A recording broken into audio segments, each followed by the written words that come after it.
Kita cukup kaget sekali roadmap pendidikan nasional 2020 sampai 2035 sudah tidak ada lagi agama.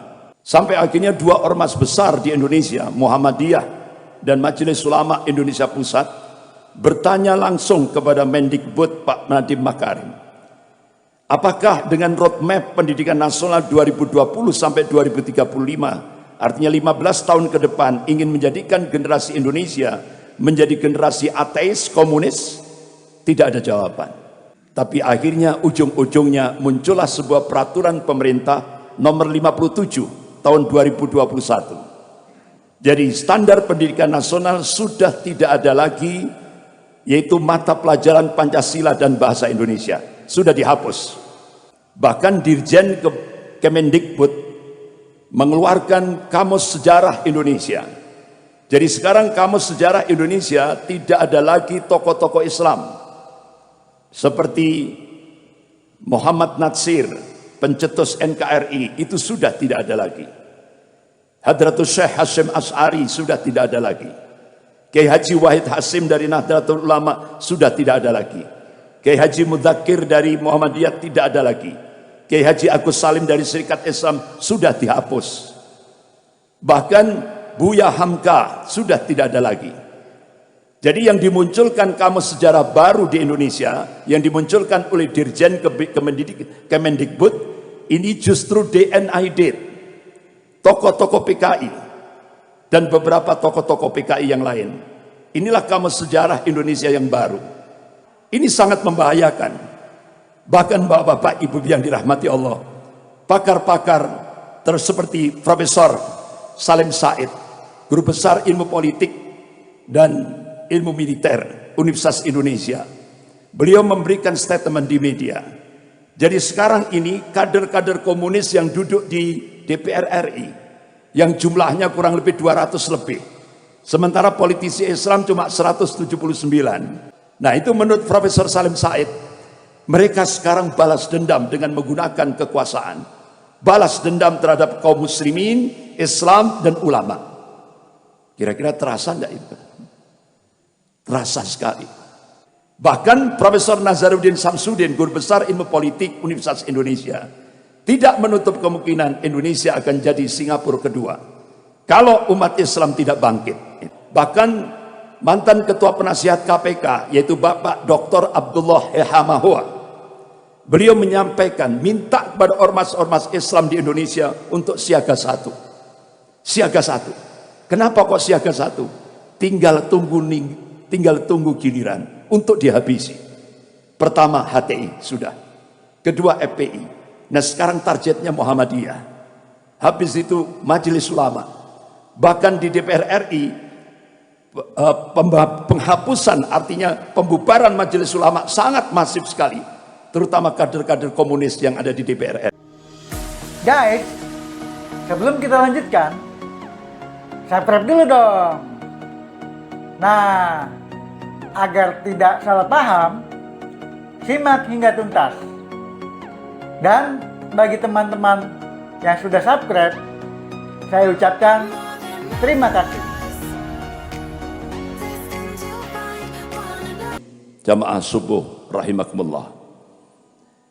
Problematika umat kontemporer, terlebih ketika kita mencoba untuk melihat potret Indonesia kekinian. Saat Indonesia berubah kiblat ke Cina, ada dampak, ada implikasi Polisos Hankam. Itu yang disampaikan oleh Staf Panglima TNI, yaitu Bapak Mayor Jenderal Aditya Warmantoha di Masjid Al-Azhar, Jakarta Selatan. Masyaallah muslimin, jamaah subuh rahimakumullah. Saat kita melihat Indonesia sekarang ini dalam posisi dilematis, saat bahkan ada sebuah nota diplomatik dengan kode referensi Beijing 1448. Di dalamnya isinya Kementerian Luar Negeri Cina, dan Kementerian Luar Negeri Amerika sepakat untuk melakukan akselerasi, yaitu percepatan untuk menjadikan Indonesia menjadi sebuah negara sekuler.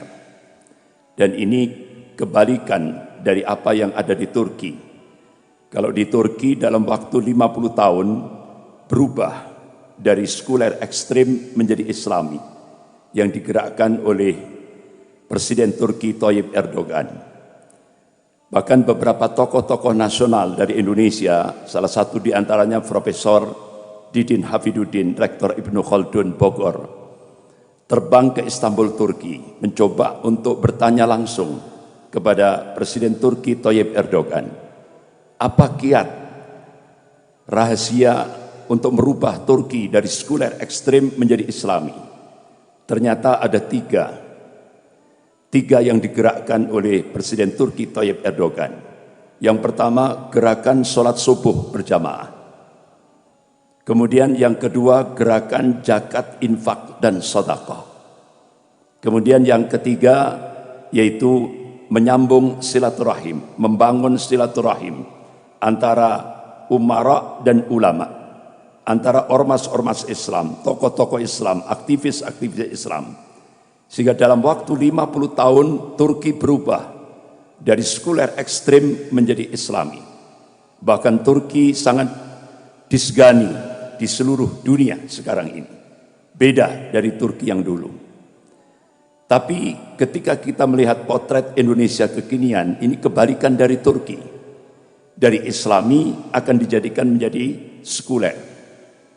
Sehingga akhirnya kita bisa melihat perubahan ini tahap demi tahap, terstruktur, sistematis, dan masif.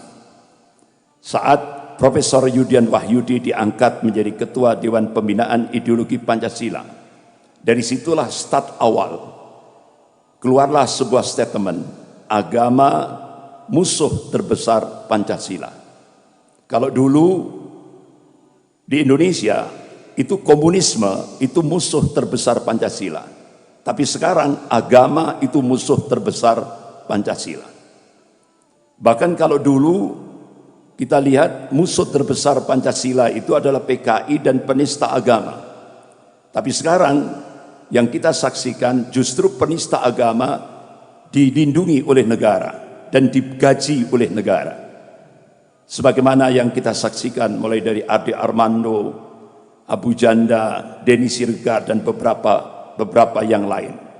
Bahkan Majelis Ulama Indonesia Pusat berkirim surat ke Bareskrim Mabes Polri untuk menangkap Ade Armando. Karena apa? Dia dengan terang-terangan melecehkan Allah, melecehkan Rasulullah, melecehkan Al-Quran, melecehkan Islam, melecehkan ulama. Itu sudah berapa tahun sampai sekarang tidak digubris gitu. Bahkan Ade Armando sampai sekarang dilindungi oleh negara, digaji oleh negara. Nah inilah yang terjadi, belum lagi yang lain-lain. Inilah realitas yang ada. Ma'asyiral muslimin rahimakumullah. Bahkan statement terakhir Profesor Yudian Wahyudi sebagai Ketua Dewan Pembinaan Ideologi Pancasila, dia minta kepada seluruh umat Islam se-Indonesia untuk bergeser dari ketaatan pada kitab suci menjadi ketaatan kepada konstitusi. Artinya apa? Umat Islam di Indonesia ini diminta untuk mencampakkan Al-Quran dan As-Sunnah. Jadi taat kepada konstitusi ciptaan manusia. Itulah statement yang terakhir dari Profesor Yudian Wahyudi sebagai Ketua Dewan Pembinaan Ideologi Pancasila. Jadi benar-benar gerakan peminggiran agama sangat terstruktur, sistematis, dan masif. Bahkan sampai dalam lingkup pendidikan. Kita cukup kaget sekali roadmap pendidikan nasional 2020 sampai 2035 sudah tidak ada lagi agama. Sampai akhirnya dua ormas besar di Indonesia, Muhammadiyah dan Majelis Ulama Indonesia Pusat, bertanya langsung kepada Mendikbud Pak Nadiem Makarim, apakah dengan roadmap pendidikan nasional 2020 sampai 2035, artinya 15 tahun ke depan, ingin menjadikan generasi Indonesia menjadi generasi ateis, komunis? Tidak ada jawaban. Tapi akhirnya ujung-ujungnya muncullah sebuah peraturan pemerintah nomor 57 tahun 2021. Jadi standar pendidikan nasional sudah tidak ada lagi, yaitu mata pelajaran Pancasila dan bahasa Indonesia. Sudah dihapus. Inilah, jadi tahap demi tahap peminggiran agama ini terstruktur, masif, tersistematis dan masif sekali.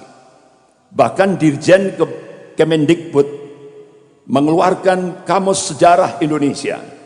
Jadi sekarang Kamus Sejarah Indonesia tidak ada lagi tokoh-tokoh Islam,